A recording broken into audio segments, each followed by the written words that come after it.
What's going on, everybody? Steve here, Rake and Profit. In this video, I wanted to transparently show you my results from my eBay to Amazon flipping business from October 1st to December 31st, 2025. So that is the infamous fourth quarter that we all look forward to each year in our e-commerce business. And I wanted to, again, just share with you transparently how my business did, how it performed, how everything shaked out. And I wanted to show you much more than just my orange bars, right? A lot of times you'll see your favorite YouTubers showing their Amazon Seller Central business reports, their app showing, I did 100,000 in sales, 200,000 in sales. But as you know, and I know, that doesn't mean jack. It doesn't mean squiddly squat, because at the end of the day, it's not about how much money we actually, make on Amazon, right? It's how much we take home, right? What's our actual net profit after refunds, right? After cost of goods, indirect expenses like virtual assistants, prep center fees, reimbursement, so on and so forth. So I'm actually on my seller board right now, which, by the way, seller board is a fantastic software that will integrate with your Amazon account, that will pull in all of your data, all of your information within your Amazon business, and it'll share with you pretty much at the end of the day how much money you make. Now, I do want to say, in order to get accurate data from this software, you have to make sure that you're putting in your cost of goods for all the items that you're selling. So say, for example, you sell an item for $66. You have to go in and tell seller board, I paid $22 for this item. I paid $30.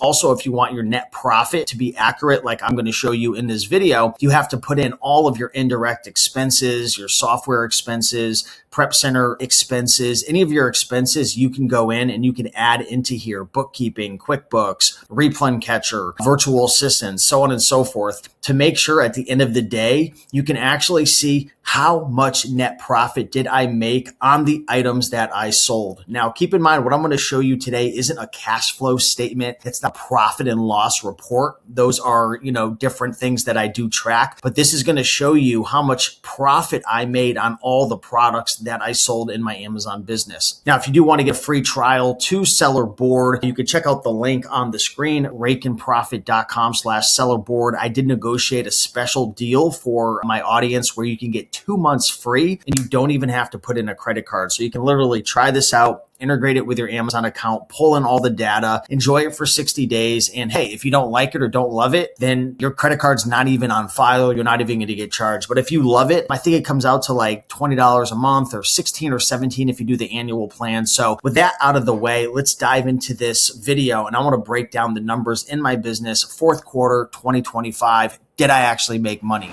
All right, guys, so you can take a look here on the left-hand side and see that I set the custom range for October 1st to December 31st, 2025. In that period of time, I sold just over $322,000. I had 2,568 orders and sold 2,884 units in total. I had 378 returns within that time period of October 1st to December 31st. So those returns will either be sellable or unsellable, and Seller Board calculates that in and pulls it all out, which I'll share with you in a moment. My estimated payout on $322,000 minus the Amazon fees would be $219,975. After accounting for all my expenses, my gross profit came to $74,834. And then taking out indirect expenses and some of my other fees, my net profit came to $56,625. So on $322,000 of products that I sold, I ended up netting $56,625. And the cool thing with Seller Board is you can actually go in and it'll break down all this information. But again, you have to make sure that you're putting in your cost of goods, and you have to make sure that you're putting in your indirect expenses. And I'll share with you the indirect expenses that I have in my business. So again, you can see the sales right here, the units. I don't have any promo fees or advertising costs because I'm not doing wholesale or private label. I don't run any ads.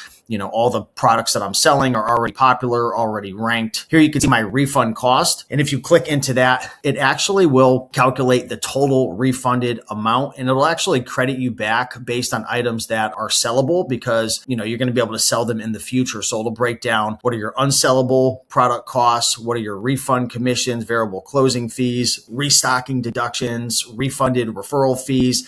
that's the cool thing here. Everything is broken down. And then you see that based on my sellable returns, it was $21,375. So you have to keep in mind, I got $44,922 worth of items that were returned, but you have to understand when items get returned back to Amazon, they're either sellable or unsellable. Unsellable means you got to remove it from your inventory and either destroy it or ship it back to your house. If it's sellable, you have the choice to put it back into your inventory, and we will put it back into our inventory unless it's like a perpetual return that happens more than once, then we'll pull it out. So the 44,000 comes down to 26,000 because again, there are, returned items that we are going to put back into our inventory. So Seller Board's not counting that as a complete loss. Now you can go down and you can see Amazon fees. So on those $322,000 in sales, Amazon took out $62,669 in fees. And the cool thing with Seller Board is it'll break down and itemize what Amazon took out for fees. So you can see out of those, 300K plus in sales, they took out, 44,000 in referral fees, FBA per unit fulfillment fee, 17,000, inbound transportation. I spent over $2,000, which is getting more and more expensive. It kind of sucks, but that's the cool thing with eBay to Amazon is I just add that on as a overhead expense and just make sure that I source items at a certain ROI. Compensated clawbacks, inbound convenience fees, storage fees. I paid $969 because the storage fees do go up in Q4. FBA removal fees, variable closing fees, my subscription, which I don't know. Oh, $128. That makes sense because it's for 3 months. I paid $11 in long-term storage fees and warehouse damage and reversal reimbursements. So if you're ever wondering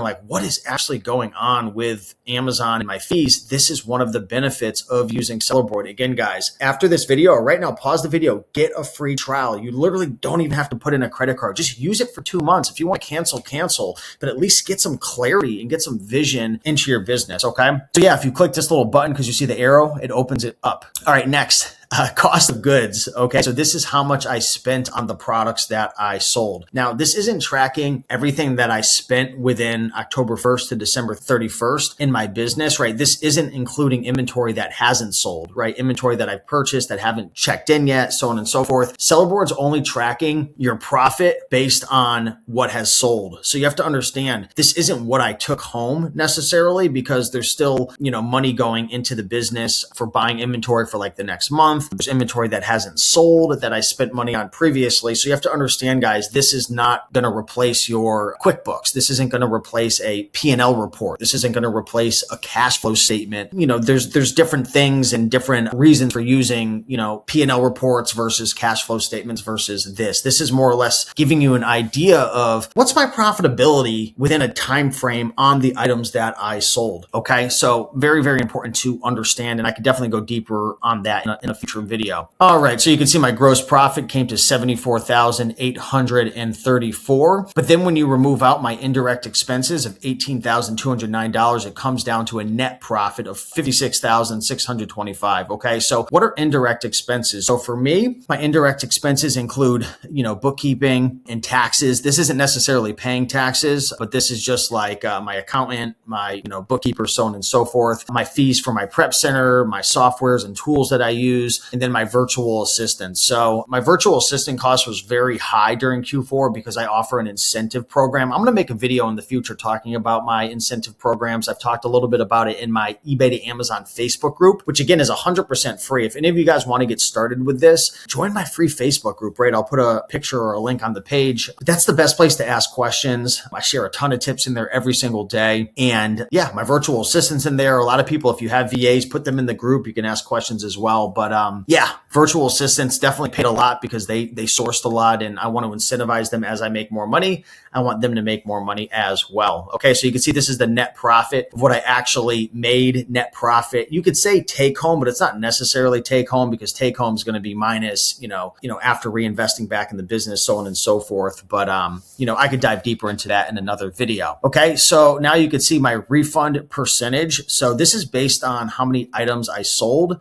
versus how many items were returned. Now you have to understand it's not necessarily the items that I sold that were returned. There are items that are, return from months previous, but it kind of just calculates it based on how many returns you had in that time period versus how many items you sold. So my return rate came to 13%, which is pretty high. That's something I'm working on in 2026 because there were a lot of products that we sold that just got returned too much. 20% return rate, 18%, 22% return rate. I know it sucks, and your favorite YouTuber is not going to admit it because everybody nowadays on social media wants to act like they're perfect. I ain't perfect. I have so many leaks in the boat and things I have to fix and clean up, but that's business. Guys, I always harp on this, but this is what nobody tells the beginners and even the intermediates and advanced. Everyone on social media wants to look perfect, but I'm telling you guys, my business has a lot of things to fix and issues and leaks to plug in the boat, right? Water's coming in, but that's how every business is. It's always how can I get better today? 1% better. How can I improve this system? What's broken? And,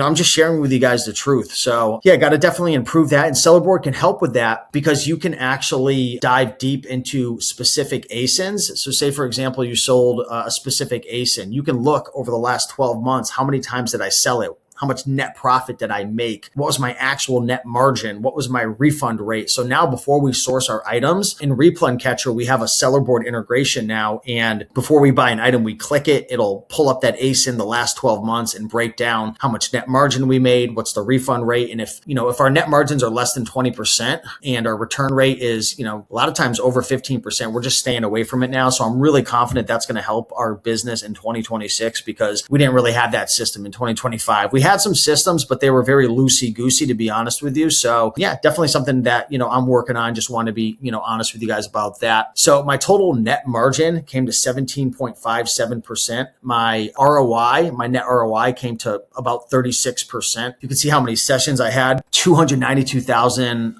I guess, I don't know if that's impressions or what that is on Amazon, but it's interesting to see. But yeah, that's Sellerboard in a nutshell. You can also see if I X that out, it looks like you can see how many of my sales came from the different marketplaces. So it looks like I had 319,000 that came from, the United States, 136 from Brazil, not much. And then Mexico, about 3,000. So, and you can even see the ROI and the net margin. The margin's pretty crazy actually in Mexico and Brazil. I don't get a ton of sales, as you can see. And it's kind of like a pain in the butt, honestly, to be on these marketplaces because there's not a lot of reward and you have to keep an eye out for IP complaints and different things. And if you get one of those shut down, it could take down all your stores. So I don't know if I necessarily recommend it to other people, but yeah, guys, that was my Q4 results in my business. Okay. So, 322,000 in sales, 13% refund rate, 56,000 net profit on the items that were sold, which is pretty cool. A lot of improvements that still need to be made, but just want to share this with you guys. Maybe this added some value and helped you guys out. Again, if you guys want to check out Sellerboard, I'll put a link on the page, free 2-month trial. Check it out, put in the effort. There are ways that you can bulk import your cost of goods. Honestly, what I do is I just have my team go in every single day. I have virtual assistants and they spend 10 minutes and they just update the cost of goods. We put our cost of goods in all of our custom SKUs. So it's easy for us to know what we paid. If you're not putting your cost of goods in your custom SKU, it's going to be a bit more difficult. So I recommend putting that system in place. I'll make more videos about this, guys. I'm going to be doing a lot more videos about Sellerboard because I think this is the magic that nobody talks about. Knowing your numbers is like having glasses on and being able to see the real world. When you don't know your numbers and you're just going based on how much the value of my inventory is or if my bank account feels healthy, I'm telling you, you're playing with fire. And that's what holds a lot of people back from scaling their business is they don't know their numbers. It's not about being perfect. You can see I'm not perfect. I've got issues, but it's about seeing the truth. And then when you can see the truth, you can start to put systems in place, make changes, updates,